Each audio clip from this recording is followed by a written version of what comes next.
Olá, sou José Luiz, professor da Faculdade São Francisco de Assis. Na nossa aula de hoje, ainda na série Teoria da Contabilidade, nós vamos apresentar o desempenho financeiro refletido pelo regime de competência e fluxos de caixa passados. Em relação ao desempenho financeiro refletido pelo regime de competência,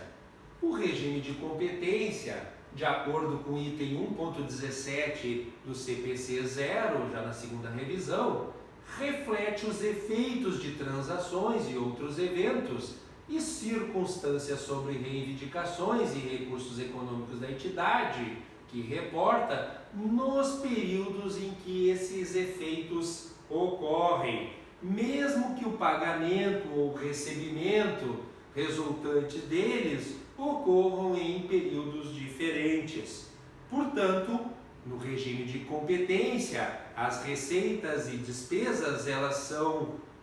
reconhecidas nas demonstrações contábeis, mais especificamente na demonstração do resultado e do resultado abrangente, no período em que elas são incorridas, independentemente do seu recebimento ou do seu pagamento em dinheiro. Isto é importante porque informações sobre os recursos econômicos e reivindicações da entidade que reporta e mudanças em seus recursos econômicos e reivindicações durante o período, elas fornecem uma base melhor para a avaliação do desempenho passado e futuro da entidade, do que informações que são feitas exclusivamente sobre o recebimento e o pagamento à vista durante esse período. Isto é, registros contábeis utilizando o regime de competência e não o regime de caixa, eles formam uma base de informação capaz de melhor avaliar o desempenho, a performance da administração.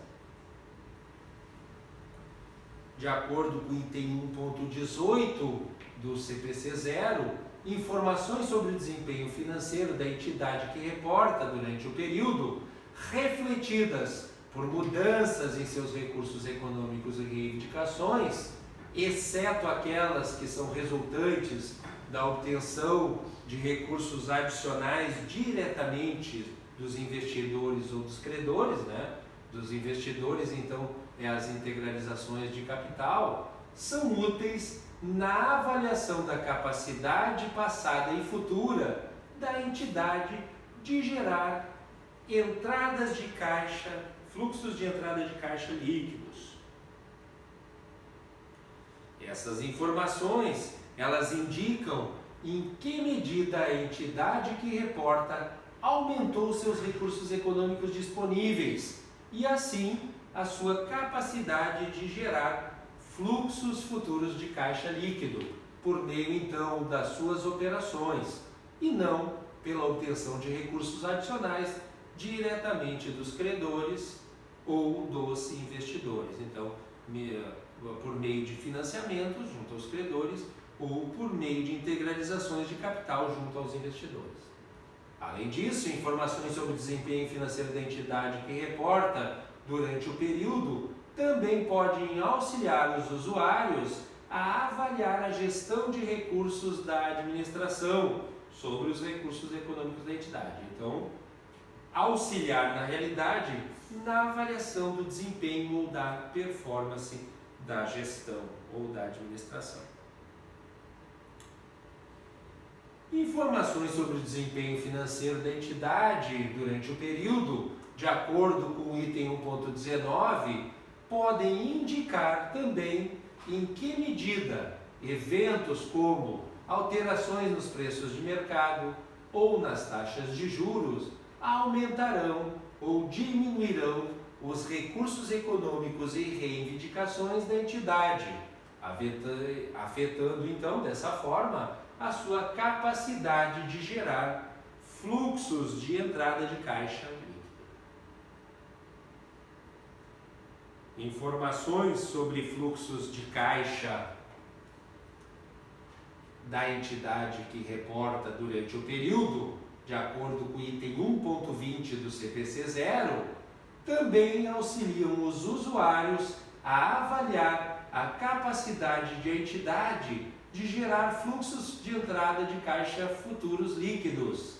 e avaliar a gestão de recursos da administração sobre os recursos da entidade. Então, também nos fluxos de caixa passado, permite-se avaliar o desempenho, né, da entidade, da administração e a capacidade da empresa de gerar fluxos futuros de caixa. Então, tanto a demonstração de resultado, quanto agora, nesse caso aqui, a demonstração do fluxo de caixa,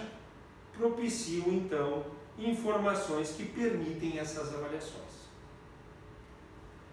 Essas informações sobre o fluxo de caixa passado, né, indicam como a entidade que reporta obtém e despende caixa, ou seja, o caixa líquido, então, gerado ou consumido pelas atividades operacionais, pelas atividades de investimento e de financiamento que constam lá na nossa demonstração do fluxo de caixa, de acordo com o pronunciamento técnico CPC 3.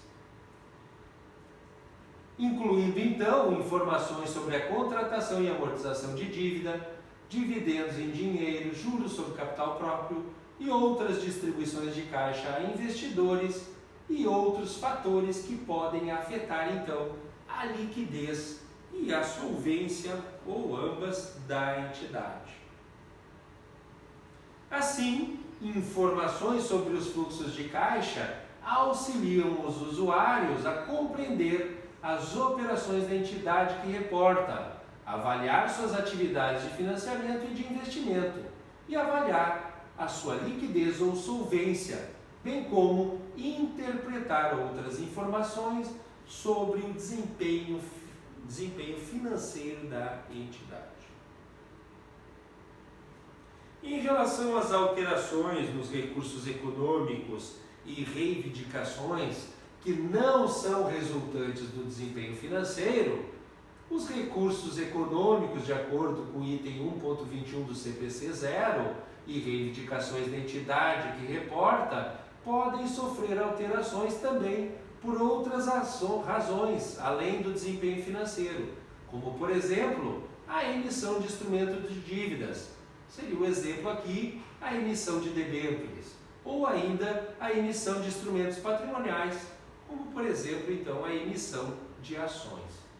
Informações sobre esse tipo de alteração são necessárias para propiciar aos usuários pleno entendimento do motivo para as alterações nos recursos econômicos e nas reivindicações da entidade,